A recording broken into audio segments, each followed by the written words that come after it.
You are no kind. But I am. I am a modern technologically superior Gorn to your rubber suit, and I am certainly not a blatant copy of a xenomorph from the Alien franchise. Does this look like a rubber suit? This is what I could be, fool. The Gorn are awesome. They were one of the first non-humanoid races that appeared in Star Trek. And the amazing Gorn suit was created by hand by the artist Hua Chang, an often undercredited prop artist who was prolific back in 1967. These extremely buff reptilians were sadly not featured much in Star Trek after 1968. Now recently they've been heavily featured in Star Trek Strange New Worlds. Finally. But are these Gorn true to form? Has Star Trek Strange New Worlds committed the same mistake that New Trek made during Star Trek Discovery with the Klingons, who are retconned beyond recognition? Is there a reasonable explanation, or is this just perhaps another instance of unoriginality and unnecessary canon breaking? Retconning things in Star Trek is always risky, unless the retcon is done well, like the retcon of the Klingons for the original movies. But let's talk about the Gorn in modern Star Trek compared to the original Gorn and the Gorn in lore, and let's determine if these new Gorn in Star Trek Strange New Worlds are true to form, or if they are not. I have at least an in-universe theory as to why they depart from the original so much. The Gorn are one of my favorite Star Trek species, and unlike most casual fans or even show writers, I've taken a liking to a lot of alternate lore for them. What we know about the Gorn from their original appearance in the episode Arena is this: they are cold-blooded, they are a bit taller and more muscular than humans, although they move more slowly. They are also cunning, intelligent, ruthless, highly territorial, and their technology is on par with the Federation. They are also quite communicative when they want to be. When the Metrons threw Kirk and the Gorn captain down there on that planet to see how they fight each other, by using a translator, Kirk and the Gorn had several small conversations. Of course, in true Star Trek fashion, Kirk spares the Gorn's life, but managed to survive the encounter by the skin of his teeth. We saw a token appearance of a Gorn in the animated series after that, and then on the screen, hardly anything, pretty much nothing, until the Star Trek Enterprise episode In a Mirror Darkly. On the gaming front, however, the Gorn are all over the place, as they do make very interesting opponents. We'll start with the Starfleet Battles universe.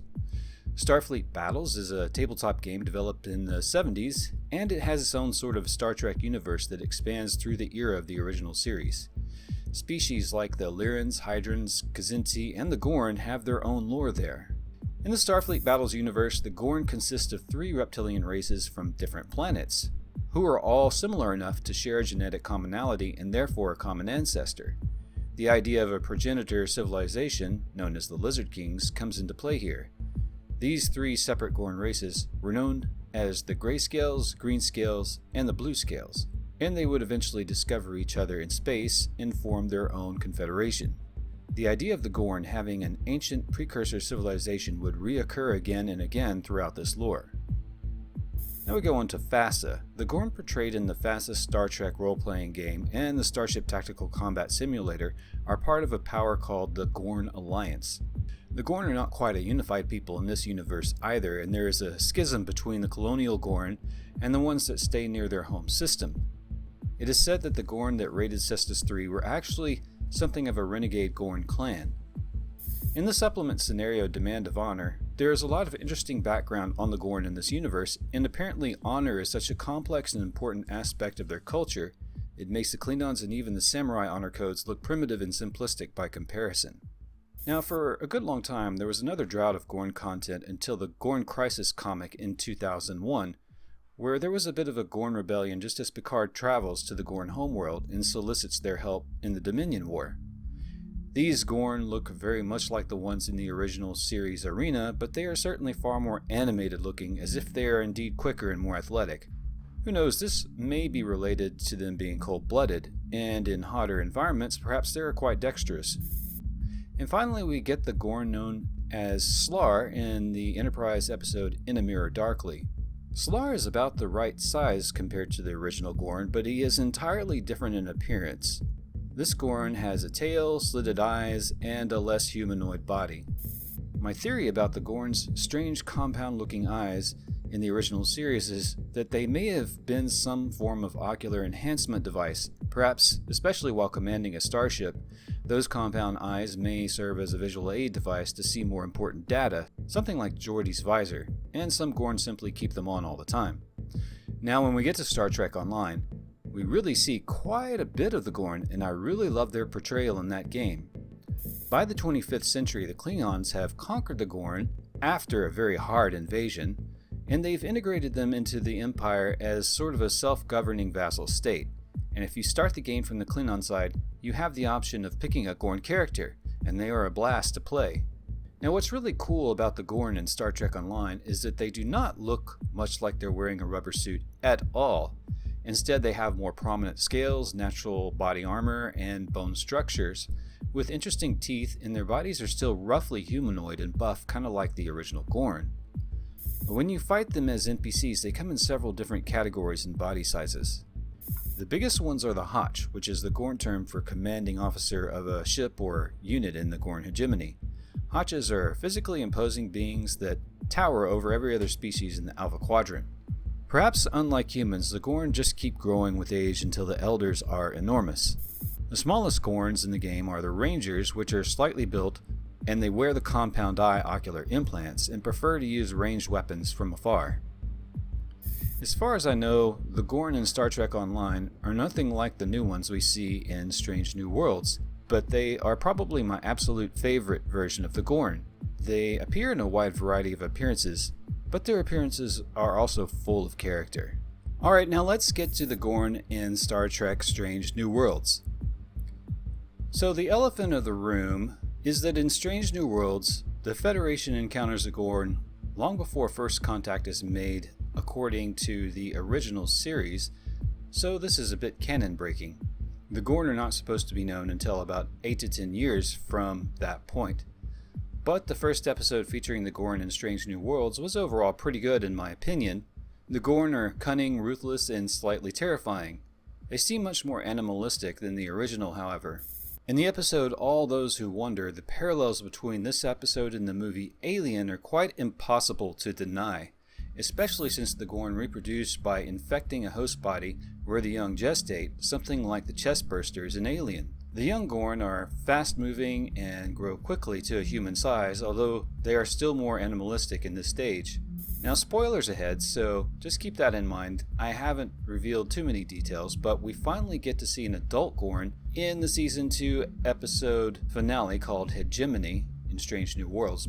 But before I elaborate on this, I should mention that in Strange New Worlds so far, the Gorn have been portrayed as nothing but bloodthirsty monsters. We see nothing of Gorn culture or personality, which is very different from previous iterations of the Gorn, who are talkative, even humorous, and have loads of personality. Who says we do not have sense of humor? Now, about this adult Gorn, who Spock and Chapel fight while they're in environmental suits, this seems to be an intelligent creature rather than a dumb animal juvenile Gorn.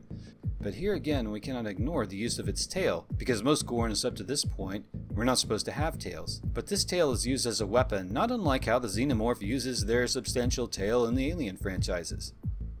Now, I will say that I'm still intrigued by these Gorn, not because of their artistic portrayal, but because their very alien and mysterious behavior. In fact, since this latest episode about the Gorn, which ends in a cliffhanger, I'm curious about whether we will find out that the Gorn are not in fact just killer space monsters that want to infect everyone with their parasitic babies. Maybe like the original Star Trek, Gorns are people too? And why does this look so thoroughly different than other Gorn? Well, other than the fact that the producers didn't want to do the same old green rubber suit that came before, and they apparently never have seen the Star Trek Online Gorns, otherwise they'd know just how much personality a Gorn could have while still looking alien, there may be some in-universe explanations for this change of appearance. Theory 1. This iteration of the Gorn are a genetically engineered abomination gone wrong. Perhaps the Gorn were trying to improve themselves, but they messed up their reproductive process. Theory 2. These are not the real Gorn civilization, but an offshoot species, and the real Gorn are more personable and communicative. They are like the dark side Gorns or something. Theory 3. Since the idea of the Gorn once being part of an ancient interstellar civilization is something we see over and over again in lore, it could be that the Gorn have evolved divergently in several different ways. For example, the original Gorn we saw may be part of some colony seeded by ancient Gorn, and these ones in Strange New Worlds have evolved differently on another colony. The question is whether those various types of Gorn make up the Gorn hegemony, or if they are also thoroughly different, that they might as well be a different species.